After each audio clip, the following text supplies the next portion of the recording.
묵상 기도하시겠습니다.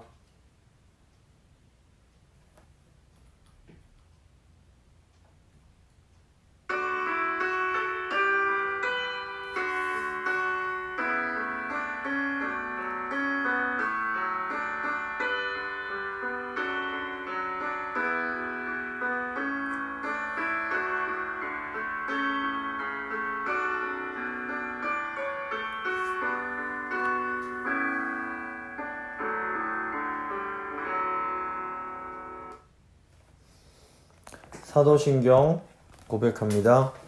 나는 전능하신 아버지 하나님 천지의 창조주를 믿습니다. 나는 그의 유일하신 아들 우리 주 예수 그리스도를 믿습니다.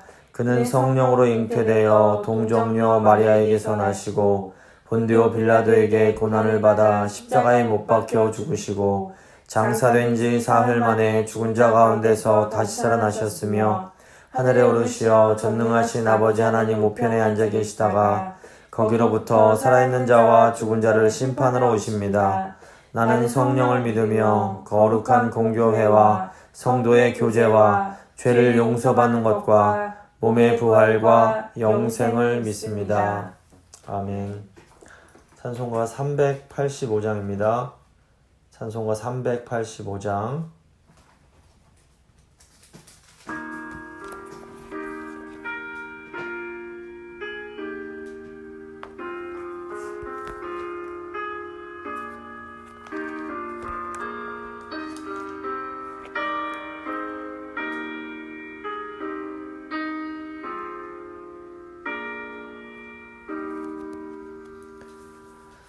못 박혀 죽으신 하나님 어린 양 믿습니다. 죄 소감 받고서 이 몸과 맘 들여 간절히 빌 때에 들으소서.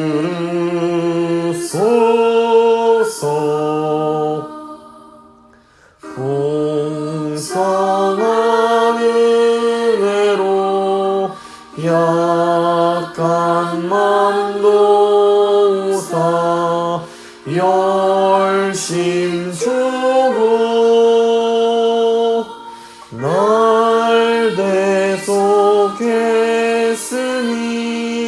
주 사랑하는 맘 불같이 뜨겁게 하옵소서.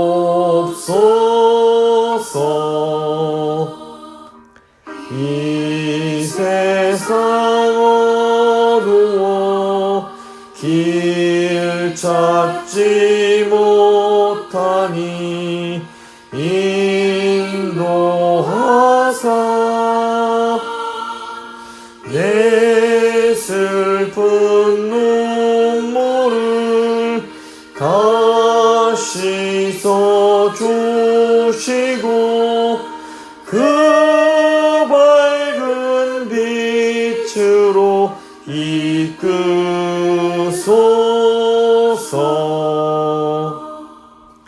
내 생명 꿈같이 이 세상 떠날 때 부르시고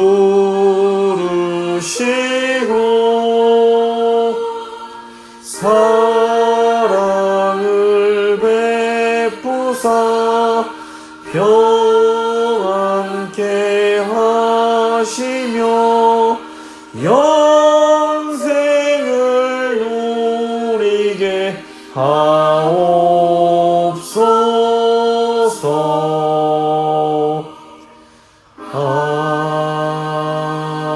아멘. 기도하시겠습니다. 살아계신 하나님, 하나님께서 지금도 저의 모습을 지켜보고 계실 줄 믿습니다.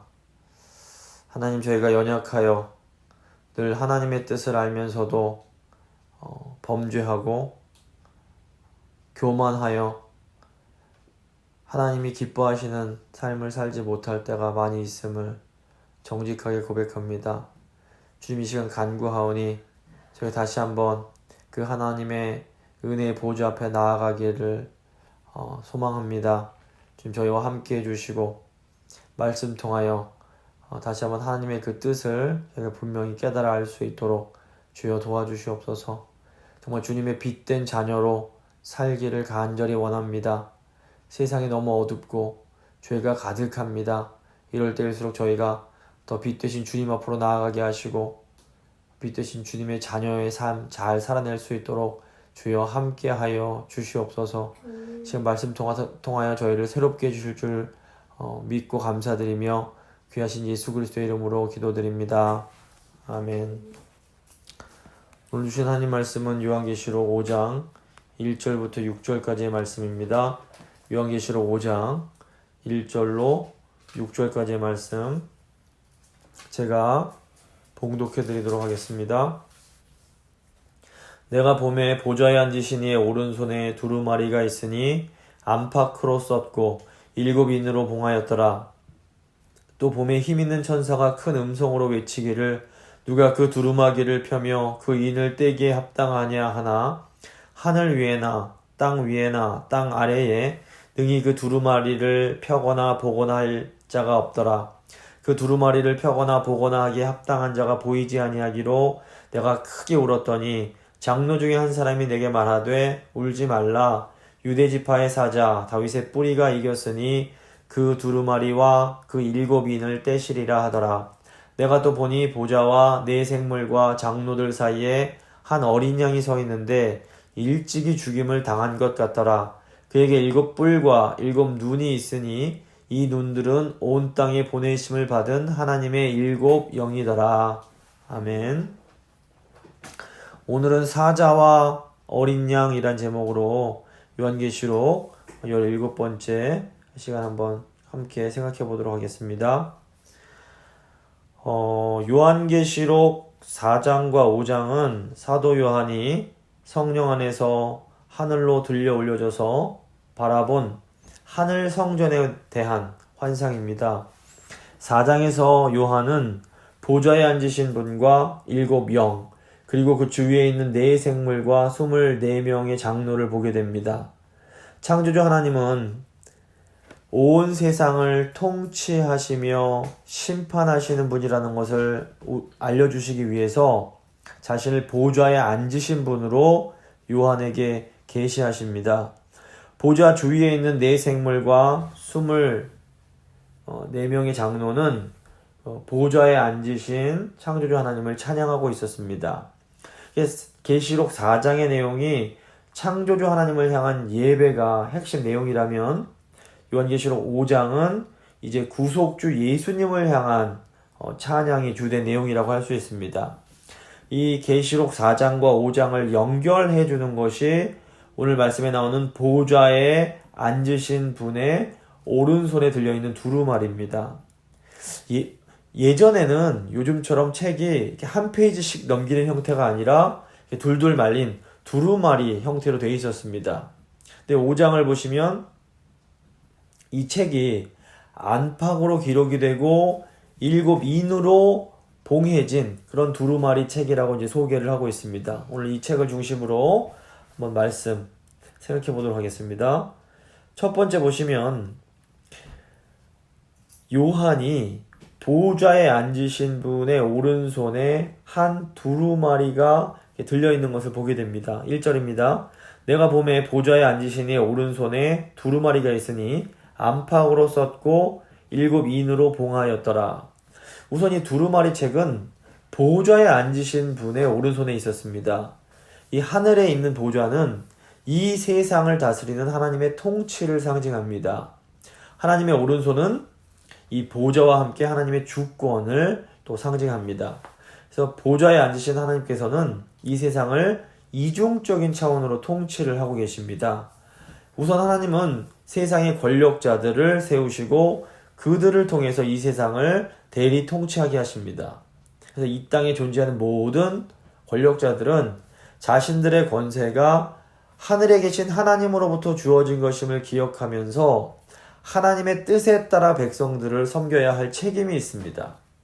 그래서 이 정치 지도자들, 어떤 권력자들이 이 하나님이 맡겨주신 이 책임을 다하지 못하면 결국 최종적으로는 심판을 받을 수밖에 없습니다. 그래서 이 어떤 힘을 가지는 자리에 서는 것이 굉장히 어렵고 힘든 것임을 저희가 알 수 있습니다. 또한 하나님은 이 땅에 있는 교회들을 통해서도 세상을 통치하십니다. 하나님께서는 성령으로 성도들을 깨닫게 하셔서 그 하나님의 뜻대로 행하게 하십니다. 근데 사람들은 보통 이 세속적인 그런 정치적인 통치자들을 더 대단하게 생각합니다. 실제적인 권력을 가지고 나라를 좌지우지하기 때문에 겉으로 보기에는 세상의 통치가 더 대단해 보일 수 있습니다. 하지만 하나님께서 더 중요하게 생각하시는 것은 교회입니다. 영적인 차원에서는 교회가 말씀과 성령의 능력으로 이 세상에 하나님의 진리를 비추어서 멸망하는 사람들을 구원하는 것이 훨씬 더 중요합니다. 둘째로 이 두루마리 책은 안팎으로 빡빡하게 내용이 적혀 있었습니다. 근데 이 책에는 구원받을 사람들의 이름이 적혀 있습니다. 구약에도 이 구원받은 사람들의 이름이 적힌 책이 나옵니다. 모세가 금송아지로 우상을 숭배한 이스라엘 백성들이 하나님으로부터 멸망을 받으려고 할 때에 하나님께 중보기도하면서 차라리 저들을 살려주시고 자기 이름을 하나님의 책에서 지워달라고 탄원을 하는 내용이 나옵니다. 그래서 모세는 이미 구원받은 사람들의 이름이 적힌 그 책이 하나님 앞에 있다는 것을 알고 있었습니다. 사도 요한이 보면 두루마리를 펼칠 사람이 없으니까 구원받은 사람이 없는 줄 알고 크게 이제 우는 것을 저희가 보게 됩니다. 또 이 책에는 이런 구원뿐 아니라 심판의 계획도 또 기록이 되어 있었습니다. 요한계시록 6장에서부터 이제 이 두루마리의 7인이 하나씩 떼어질 때마다 이 땅에 큰 심판이 임하게 됩니다. 인봉이 떼어질 때마다 전염병이 일어나거나 무시무시한 다른 재앙들이 나타나게 됩니다. 그런데 어려움이 계속 일어나지만 한편 하나님은 택하신 자기 백성들을 구원하시는 데에는 결코 실패하지 않으십니다. 그래서 하나님의 구원 계획은 예수님을 통해서 하나님을 떠난 사람들을 구원하는 것입니다. 하나님의 아들이 이 세상에 사람의 모습으로 오셔서 죽기까지 순종하심으로 하나님의 의를 만족시켜 주셨습니다. 하나님은 예수님을 믿는 이제 모든 사람들을 어떤 피부색이나 인종이나 노예나 자유인이나 할 것 없이 모두 다 구원하시겠노라 약속을 하셨습니다. 그래서 이 인봉이 하나씩 떼어지면서 세상에 무시무시한 심판이 임하는 것은 속히 하나님께 돌아오라는 일종의 경고라고 할 수 있습니다. 근데 사람들이 참 어리석은 것이 이렇게 하나님께서 어려움을 통해서 경고를 주심에도 세상이 영원히 계속될 줄 알고 하나님께 돌아오지 않는 겁니다. 사도 요한이 이 환상을 보던 때에는 이 전 세계가 로마라는 나라에 취해 있었습니다. 로마는 무력으로 전 세계를 하나로 만들어서 전 세계에 전쟁이 없게 아주 평화롭게 만들었습니다. 그래서 그 시대를 저희가 팍스 로마나 평화의 로마 제국이라고 이제 부릅니다. 그 전 세계 문명이 로마라는 거대한 호수 속으로 흘러들어와서 새로운 문명을 만들어내고 있었던 시기인 겁니다. 그런데 참 흥미로운 것은 사도 요한 당시의 로마나 오늘날의 미국이나 굉장히 비슷한 부분이 있다는 겁니다. 세계 최고의 기술 문명, 세계 최고의 교통과 통신, 세계 최고의 풍성한 삶이 있었습니다. 당시 로마 사람들은 먹고 마시고 취하고 타락한 생활을 했습니다. 당시 그리스도인들은 이 로마의 화려하고 편안한 삶 앞에 아주 큰 유혹을 받았을 것입니다. 근데 이 세속에 한번 이렇게 물이 들고 나면 거기가 천국인 줄 알고 더 이상 하늘을 바라보지 못하는 그런 이제 일이 생기게 됩니다. 당시 교회는 사실상 무식하고 가난한 노예와 또 부녀자들이 중심이었다고 할 수 있습니다. 화려하고 세속적이며 인간적인 힘을 절대시하는 로마 사회에서 십자가에 못 박혀 죽은 예수라는 분을 믿는 것은 어떻게 보면 굉장히 부끄러운 일이었습니다. 사도 바울이 로마서에서 내가 복음을 결코 부끄러워하지 않는다라고 했던 것은 이 지배적인 로마 문화 속에서는 복음을 부끄러워할 수 있었기 때문에 그렇습니다. 바로 이런 때에, 이런 시기에 사도 요한이 하늘에 올라가서 보좌에 앉으신 분의 오른손에 들려있는 두루마리 책을 보았던 겁니다. 7개의 인봉으로 된 이 책은 어느 누구도 가까이 할 수 없는 하나님의 오른손에 들려 있었습니다. 그래서 로마가 전부인 것 같지만 사실상 이 하나님의 그 전능한 오른손에 붙들린 두루마리 책을 보고 나면 이 로마라는 것이 그저 긴 역사 속에 잠시 존재하는 나라일 뿐이라는 것을 저희가 깨닫게 됩니다. 실제로 봐도 로마 제국 이후에도 인류 역사는 계속되고 전쟁과 기근과 질병은 계속 있어 왔습니다. 하지만 이 끊임없는 환난과 어려움의 역사 속에서 하나님은 교회를 통해서 끊임없이 하나님의 구원을 이루어 오셨습니다. 인봉이 떼어질 때에 재앙이 일어나고 인간이 공들여 쌓았던 탑들이 일순간에 무너지는 일들이 생깁니다. 어쩌면 지금이 그런 시기일지도 모르겠습니다.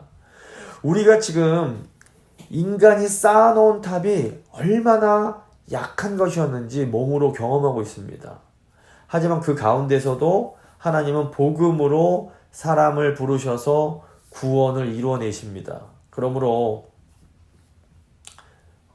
어떤 로마 같은 이 부유한 미국 생활에 만족할 것이 아니라 다시 하나님의 말씀으로 돌아와서 겸손한 믿음의 삶을 살아갈 필요가 있습니다. 이제 두 번째로 두루마리 책은 그 7인으로 이제 봉해져 있었습니다. 예전에는 책이 오늘처럼 한 페이지씩 넘기는 게 아니라 두루마리 형태로 되어 있었습니다. 이 보좌에 앉으신 이가 들고 있는 이 책은 거기에다가 7인으로 아주 단단하게 봉해져 있었습니다. 이것은 이 책이 아주 중요한 문서라는 것을 의미합니다. 이 로마 시대 때에는 중요한 문서는 그 두루마리의 둘레에 띠를 띄우고 그 띠에 나비나 밀랍 같은 것으로 인봉을 해서 함부로 문서를 개봉하지 못하게 만들었습니다. 근데 이제 이 두루마리의 내용이 이렇게 봉해져 있었지만 다니엘서 8장과 12장을 보시면 이 세상 나라가 멸망하고 그 종말적인 영원한 하나님의 나라가 도래할 것에 대한 내용이 그 두루마리 안에 들어있다는 것을 저희가 알 수 있습니다. 하나님의 구속사를 통해서 이루어질 이 하나님 나라의 도래에 대한 이 하나님의 계획이 그 두루마리 안에 들어있는 겁니다.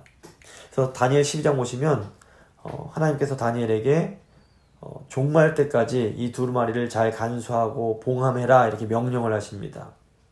다니엘에게 책을 봉하라 이렇게 하신 것은 아직 다니엘의 시대, 즉 종말이 오기까지는 이 책의 내용의 의미를 온전히 깨달을 수가 없었기 때문에 그렇습니다. 또 종말의 때가 되기까지 이 책의 내용이 아직 다 성취되지 못할 것을 의미하기도 합니다. 하지만 종말이 오면 봉해졌던 책의 내용이 활짝 열리게 됩니다. 두루마리의 책이 펼쳐진다라는 것은 하나님의 구속 계획이 성취가 되고 완성되는 것을 의미합니다.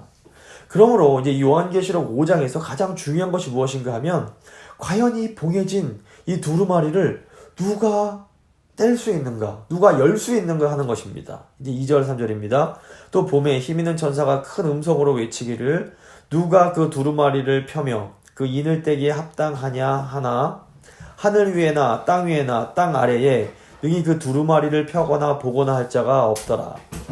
힘있는 천사가, 아주 강한 천사가 큰 소리로 누가 이 책의 인봉을 뗄 것인가 라고 이제 묻습니다. 근데 놀랍게도 하늘 위에나 땅 아래나 땅 위에나 그 누구도 이 책의 인봉을 뗄 수 있는 사람이 없었습니다. 이 인봉을 뗄 자격이 있는 사람은 죄가 없어야 하고 동시에 사람이어야 했습니다. 근데 천사는 천상의 존재지만 사람의 죄를 책임질 수는 없습니다. 사람의 죄는 사람만이 책임을 질 수 있습니다. 4절 보시면 그 두루마리를 펴거나 보거나 하기에 합당한 자가 보이지 아니하기로 내가 크게 울었더니, 사도 요한이 보니까 이 책을 펼칠 수 있는 사람이 아무도 없었습니다. 요한은 하나님의 구원을 성취시킬 수 있는 자격과 능력을 가진 사람이 없음을 보고 크게 통곡하게 됩니다. 지금 요한이 통곡한 것은 이 책을 열지 못하는 것이 남의 일이 아니라 바로 자신의 문제임을 알고 있었기 때문입니다. 요한은 말씀에 완전히 사로잡혀서 이 구원의 문제라는 것이 얼마나 심각한 거고 중요한 것인지를 느끼고 있었던 겁니다. 말씀에 사로잡힌 사람은 이 구원의 문제가 얼마나 중요하고 절박한 것인지를 절실하게 깨닫습니다. 그래서 구원의 문제는 뭐 이렇게 해도 괜찮고 저렇게 해도 괜찮은 그런 사소한 문제가 결코 아닌 것입니다. 그러니까 우리가 이 하나님이 우리에게 주신 구원이 얼마나 어렵고 또한 귀한 것인지를 잘 알아야 됩니다.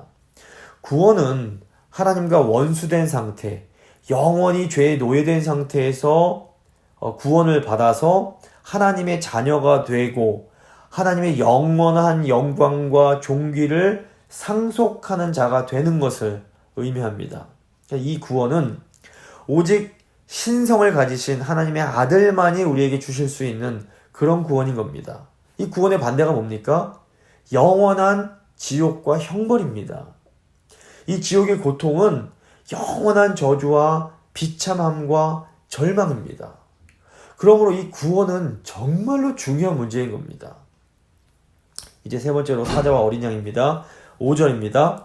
장로 중에 한 사람이 내게 말하되 울지 말라.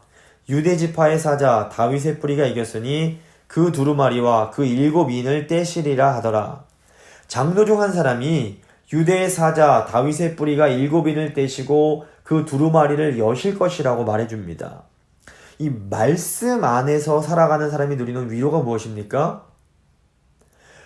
우리는 아무것도 할 수 없지만 하나님께서 하시고 예수 그리스도께서 하신다라는 이 귀한 말씀을 우리가 듣는 겁니다. 우리 문제의 해답은 하나님의 구원 계획 가운데서 우리 자신을 바라보는 것입니다. 우리의 어려움도 하나님의 구원 계획 아래에서 보면 사실상 아무것도 아닌 게 됩니다.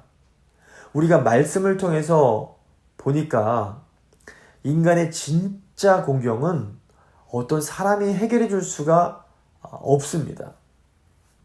우리는 사람이 우리 마음을 알아주지 않아서 슬퍼하고 울 때가 많습니다. 하지만 눈을 들어서 하나님의 보좌를 보고 말씀을 통해서 하나님의 그 놀라운 구원 계획을 볼 수 있어야 됩니다. 그리고 오직 우리 주님만이 우리를 구원해 주신다는 것을 믿음으로 받아들여야 됩니다. 6절입니다. 내가 또 보니 보좌와 네 생물과 장로들 사이에 한 어린 양이 서 있는데 일찍이 죽임을 당한 것 같더라. 그에게 7뿔과 7눈이 있으니 이 눈들은 온 땅에 보내심을 받은 하나님의 7 영이더라. 5절에서 요한은 유다지파의 사자가 두루마리의 인을 뗄 거다라는 소리를 들었습니다. 그런데 요한이 직접 보니까 눈앞에 일찍 죽임을 당한 것 같은 어린 양이 계셨습니다. 지금 듣기로는 사자가 이길 거란 소리를 들었는데 실제로 눈앞에 계신 분은 죽임을 당한 어린 양인 겁니다. 그런데 이것이 바로 하나님의 구원에 담긴 그 비밀의 절정에 해당되는 부분입니다. 우선 예수님께서 책의 인봉을 떼실 수 있는 것은 우리 예수님이 유다지파의 사자요 다윗의 뿌리로서 승리를 하신 분이기 때문에 그렇습니다. 창세기를 보시면 야곱이 아들 유다를 사자에 비유합니다. 창세기 49장 9절입니다. 유다는 사자 새끼로다. 내 아들아 너는 움킨 것을 찢고 올라갔도다. 그가 엎드리고 웅크림이 숫사자 같고 암사자 같으니 누가 그를 범할 수 있으랴. 사자는 동물의 왕입니다. 지금 유다지파가 사자라고 하는 것은 유다 지파에서 왕이 나올 것을 의미합니다. 왕이신 예수 그리스도는 이 예언대로 유다 지파에서 태어나십니다. 또 예수님을 다윗의 뿌리라고 부르는 것은 이사야 선지자의 예언 때문입니다. 이사야 11장 10절 보시면 그날에 이새의 뿌리에서 한 싹이 나서 만민의 기치로 설 것이요 열방이 그에게로 돌아오리니 그가 거한 곳이 영화로우리라 이렇게 말씀합니다. 여기서 이새는 다윗 왕의 아버지입니다. 그래서 이새의 뿌리라는 것은 1차적으로 다윗 왕을 의미합니다. 하지만 궁극적으로 이 이새의 뿌리는 다윗의 후손으로 오실 왕이실 그리스도에 대한 예언이라고 볼 수 있습니다. 그래서 유대인들은 오랫동안 유다 지파의 사자와 이 이새의 뿌리로 오실 메시아, 즉 그리스도를 기다렸던 겁니다. 그럼 예수님을 유다 지파의 사자요 다윗의 뿌리라고 표현한 것은 예수님이 창세기 49장 9절과 이사야 11장 10절의 말씀을 성취하신 분이기 때문에 그렇습니다. 이런 그리스도의 모습을 가장 잘 상징하는 동물이 바로 동물의 왕 사자인 겁니다. 예수님은 사자와 같은 왕으로 하나님 나라의 모든 원수를 무찌르고 하나님 나라를 세우신 승리자이십니다. 예수님은 죄와 죽음과 사탄을 정복하셨습니다. 그래서 사자 같은 예수님이 이기셨다라고 말하는 겁니다. 그런데 이 사자와 사도 요한이 본 어린 양은 전혀 다릅니다. 사자는 왕으로서 승리를 의미하지만 어린 양은 연약한 동물로서 죽음을 의미합니다. 사자 같은 예수님과 어린 양 같은 예수님은 너무나 달라 보입니다. 그런데 왜 천사는 사자라고 말을 하고 실제로 사도 요한은 어린 양을 보았던 것일까요? 하나님이 계획한 종말에 하나님의 나라를 도래하게 하려면 예수님은 1차적으로 하나님의 모든 원수들을 정복하고 승리하셔야만 했습니다. 예수님께서 승리하셔야 하나님의 백성들을 구속하실 수 있기 때문에 그렇습니다.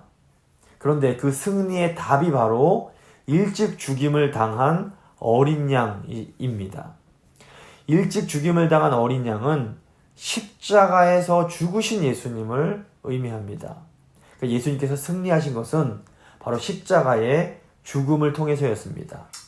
예수님의 승리는 폭력과 힘에 의한 승리가 아니라 죽음을 통한 승리였던 겁니다. 어떻게 죽임을 당한 어린 양이 승리자가 되고 정복자가 되실 수 있을까요? 이게 우리 구원에서 참 이해하기가 힘든 부분입니다. 만약에 우리 구원이 그냥 마귀를 두들겨 잡는 것이라면 어쩌면 사자의 모습으로 충분했을지 모르겠습니다. 하지만 우리를 향한 하나님의 구원의 어려운 점은 이 구원이 먼저 죄 가운데 빠져 있고 하나님을 대적하면서 살고 있는 우리 인간들을 건져내시는 것이기 때문에 그렇습니다. 우리의 죄는 하나님의 거룩을 손상시켜서 하나님과 우리 사이를 회복할 수 없는 원수의 관계가 되게 만들었습니다. 이 관계가 먼저 회복이 돼야 비로소 구원이 가능해집니다.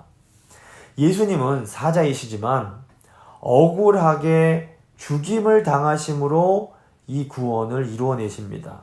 결박당하시고 침뱉음 당하시고 채찍에 맞아 십자가에 못 박히심으로 이 구원을 이루십니다.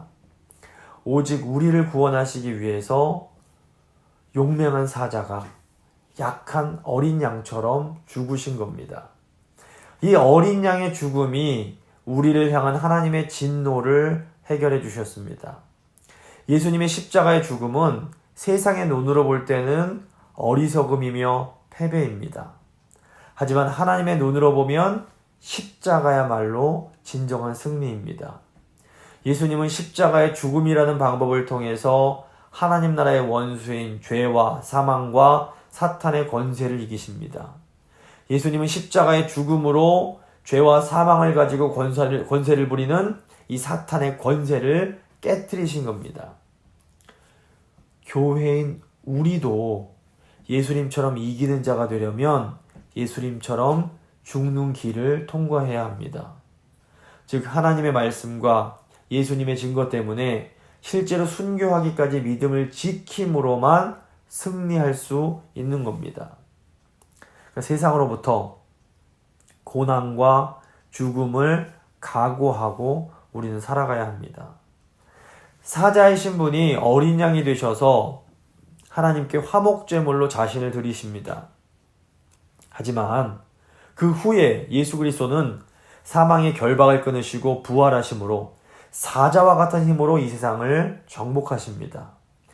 이 어린 양께는 말씀을 보면 7뿔과 7눈이 있었는데 이 눈은 온 땅에 보내심을 입은 하나님의 7영이었던 겁니다. 근데 이 7영은 아시는 것처럼 보좌에 앉으신 분 곁에 있는 성령님을 의미합니다. 또 7뿔은 예수 그리스도의 권세와 힘을 의미합니다. 이게 무슨 의미일까요? 예수 그리스도의 그 권세와 힘이 성령으로부터 온다는 것입니다. 죽으시고 부활하신 예수 그리스도는 7눈이신 성령의 능력으로 싸우십니다. 그리고 보좌 앞에 7영이신 성령을 보내셔서 모든 예수님의 제자들을 사자로 만드셔서 땅끝까지 찾아가 마귀에게 종된 백성을 찾아 빼앗아 오게 만드십니다. 그리스도는 이제 성령을 부으셔서 성도들을 깨닫게 하시고 능력을 주심으로 세상의 죄와 대항하여 싸우게 하십니다. 그래서 우리가 성령으로 충만하면 사자로 돌변합니다. 교회의 능력은 성령의 능력입니다. 우리가 주님의 능력을 의지해서 성령으로 충만할 때에 우리의 그 권세, 우리의 뿔이 회복이 됩니다. 그러니까 교회의 참된 영적인 권세가 회복되면 교회는 사자와 같은 음성으로, 즉 사자후를 통하면서 죄를 쫓아내고 죄 가운데 방황하는 영혼들을 다시 주님께로 이끌 수 있게 되는 것입니다. 말씀을 마무리 짓겠습니다. 사도 요한이 목격한 그 보좌에 앉으신 그 분이 들고 있던 그 7개 인으로 봉해진 그 책은 한편으로는 구원의 책이지만 또 한편으로는 심판의 책입니다. 결국 우리의 모든 것은 이 책에 의해서 결정이 됩니다.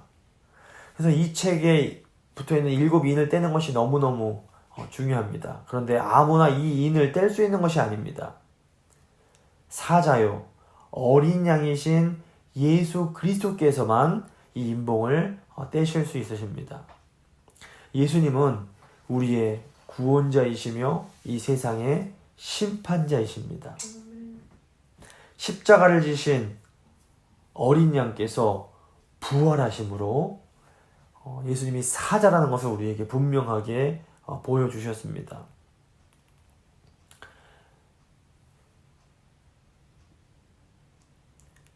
예수님은 이제 성령을 통해서 예수님을 따르는 제자들도 사자가 되게 하십니다. 어린 양이시오 동시에 사자이신 분을 따라가는 것, 그것이 우리가 이 땅을 살아가는 유일한 방법입니다. 우리가 주님 가신 이 길, 어린 양으로 사시면서 결국에는 사자가 되어 이 세상을 심판하신 그 주님의 길을 잘 따라갈 수 있게 되기를 간절히 소망합니다. 네. 기도하시겠습니다.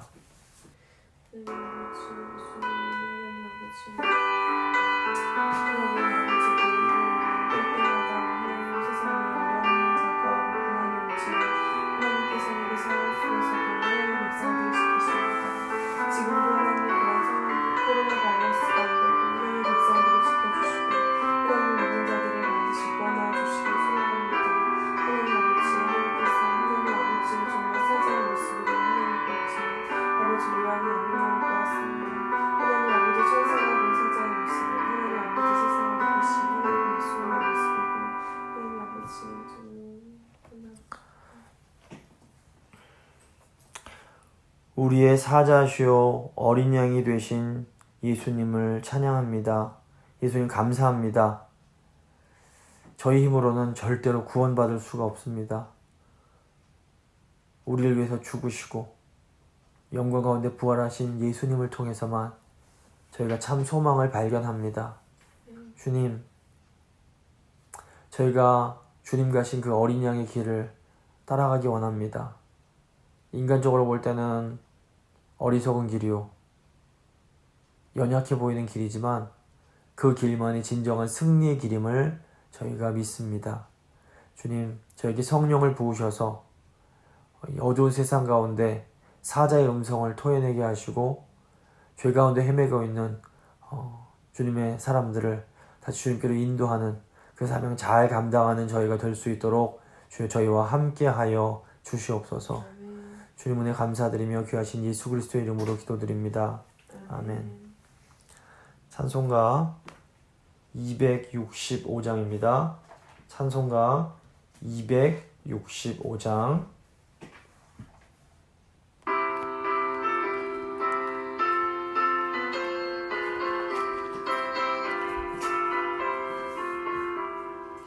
주 십자가를 지심으로 죄인을 누속하셨으니 그 피를 보고 믿는 자는 주님의 진노 멸하겠네.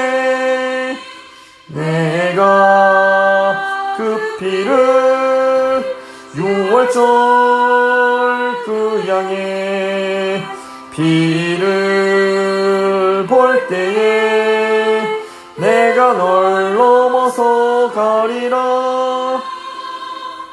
흉악한 죄인 괴수라도 예수는 능히 구원하네.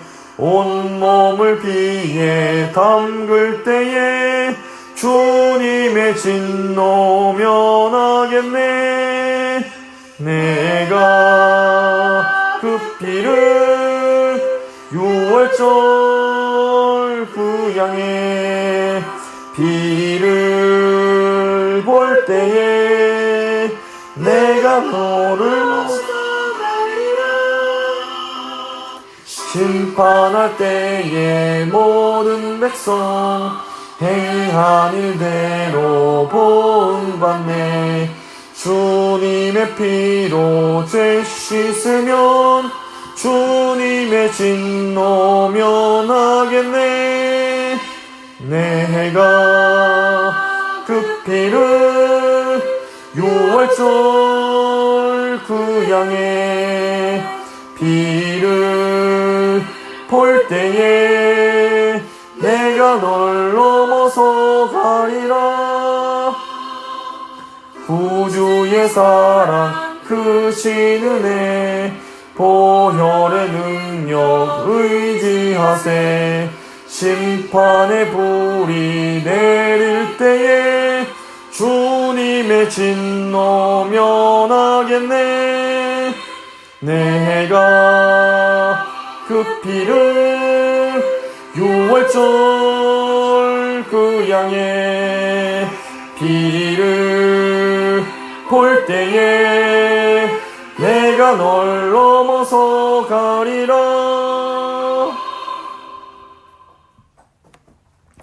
주님 가르쳐주신 기도하겠습니다.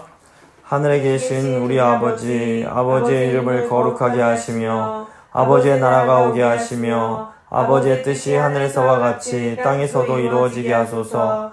오늘 우리에게 일용할 양식을 주시고 우리가 우리에게 잘못한 사람을 용서해 준 것 같이 우리 죄를 용서해 주시고 우리를 시험에 빠지지 않게 하시고 악에서 구하소서. 나라와 권능과 영광이 영원히 아버지의 것입니다. 아멘.